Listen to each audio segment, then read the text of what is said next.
അവിടുത്തെ വിഷയം മാത്രമല്ല, ബിജെപിയുമായിട്ട് ബന്ധപ്പെട്ടുള്ള വിഷയം മാത്രമല്ല, ഇടുക്കിയിലൊക്കെ ഇരട്ടവരുടെ ആരോപണം ഉന്നയിക്കുന്നത് കോൺഗ്രസ് ഉന്നയിക്കുന്നത് CPM-നെതിരെയാണ്. അല്ലാതെ എവിടെയാണ് ഇതുണ്ടായിരിക്കുന്നത് എന്നുള്ളത് പരിശോധിക്കണം. ഇടുക്കിയിൽ പണ്ടൊരു ആക്ഷേപം ഉള്ളതാണ്, മനസ്സിലായില്ലേ? ഇടുക്കിയിൽ അവിടെ ഇല്ലാത്ത ആളുകൾ പുറത്തുനിന്ന് വന്ന് 5000-6000 പേര് വന്ന് ഉടുമ്പൻചോലയിലൊക്കെ വന്ന് വോട്ട് രേഖപ്പെടുത്തുന്നു, മൂന്നാറിൽ വന്ന് വോട്ട് രേഖപ്പെടുത്തുന്നു, പീരുമേടിൽ വന്ന് വോട്ട് രേഖപ്പെടുത്തുന്നു, അതിർത്തി കടന്ന് അതിർത്തിയിൽ ഇവിടെ ഇല്ലാത്ത ആളുകൾ പുറത്തുനിന്ന് വന്ന് വോട്ട് ചെയ്യുന്നു എന്ന് പരാതി പണ്ട് പോലെയുള്ളതാണ്. അപ്പം ഇതൊക്കെ ഞാൻ പറയുന്നത് ഇതെല്ലാം പരിശോധിക്കാനുള്ള ഒരു അവസരം കൂടിയാണിത്. അപ്പോൾ രാഷ്ട്രീയ പ്രവർത്തകരും നേതാക്കളും ശ്രദ്ധിക്കണം. വോട്ടർ പട്ടിക എന്ന് പറയുന്നത് കുറ്റമറ്റതായിരിക്കണം. വോട്ടർ പട്ടിക ശുദ്ധീകരിക്കണം. മരിച്ചവർ, സ്ഥലത്തില്ലാത്തവർ മാറണം. തെറ്റായ വോട്ടുകൾ ഉണ്ടാകാൻ പാടില്ല. അപ്പോൾ പൊതുപ്രവർത്തകർ കൂടി, രാഷ്ട്രീയ പ്രവർത്തകർ കൂടി, മുഖ്യധാര രാഷ്ട്രീയ പാർട്ടികളുടെ പ്രവർത്തകർ കൂടി ഇത് ഗൗരവതരമായി പരിശോധിച്ച് ഒരു ഫ്രീ ആൻഡ് ഫെയർ ഇലക്ഷൻ, അല്ലേ, ഫെയർ ആയിട്ടുള്ള നീതിപൂർവമായ ഒരു തെരഞ്ഞെടുപ്പ് ഒരു ജനാധിപത്യ സംവിധാനത്തിലുണ്ടാകണം. അതുണ്ടായില്ല കഴിഞ്ഞ പൊതു തെരഞ്ഞെടുപ്പിൽ. ജനഹിതത്തെ അട്ടിമറിക്കുകയാണ് ചെയ്തത്. അതാണ് രാഹുൽ ഗാന്ധി ചൂണ്ടിക്കാണിച്ചത്.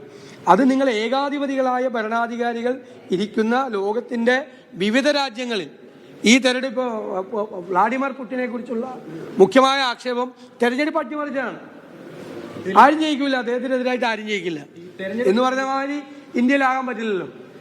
ഈ തെരഞ്ഞെടുപ്പ് കമ്മീഷൻ ഒരു വഴിവിട്ട സഹായം ചെയ്തിട്ടില്ലെന്ന് തോന്നുന്നുണ്ട്. എന്നാൽ ഇപ്പോൾ വന്നിട്ടുള്ള തെളിവുകളെല്ലാം വെച്ചിട്ടാണ് നേരത്തെ പലതരത്തിലുള്ള പരാതികൾ പോയിട്ടുള്ളത്. പക്ഷെ അതൊന്നും പരിഹരിക്കപ്പെട്ടിട്ടില്ല. തെരഞ്ഞെടുപ്പ് കമ്മീഷനിൽ വലിയ പങ്കാളിത്തമുണ്ട് ഈ കാര്യത്തിൽ. കുറ്റകരമായ കാര്യങ്ങളാണ് തെരഞ്ഞെടുപ്പ് കമ്മീഷൻ ചെയ്തിരിക്കുന്നത്. തെരഞ്ഞെടുപ്പ് കമ്മീഷനാണ് ആദ്യം പ്രതിക്കൂട്ടിൽ. ഇതിന് കൂട്ടുനിന്നതിനും കൊട പിടിച്ചു കൊടുത്തതിൻ്റെ പേരിൽ വ്യാപകമായി സഹായിച്ചിട്ടുണ്ട്. വ്യാപകമായി തെരഞ്ഞെടുപ്പ് കമ്മീഷന്റെ അനുമതിയോടുകൂടിയാണ് ഇത് ഇത്രയും വ്യാപകമായി നടന്നിരിക്കുന്നത്. അവർക്ക് അറിയാമായിരുന്നു പരാതികൾ ഉണ്ടായിട്ട് ഒരു നടപടിയും അവർ സ്വീകരിച്ചില്ല. ഇപ്പോൾ തന്നെ രാഹുൽ ഗാന്ധി പറഞ്ഞതിൻ്റെ മറുപടി എന്താ മറുപടി അവർ പറഞ്ഞത്? എന്തെല്ലാം വാക്കുകളാണ് രാഷ്ട്രീയ പാർട്ടികൾ ഉപയോഗിക്കുന്ന വാക്കാണ് മറ്റേ തെരഞ്ഞെടുപ്പ് കമ്മീഷൻ മറുപടിയായിട്ട് പറഞ്ഞത്. ഭീഷണിപ്പെടുത്തുന്നു എന്നാണ് തെരഞ്ഞെടുപ്പ് കമ്മീഷന്.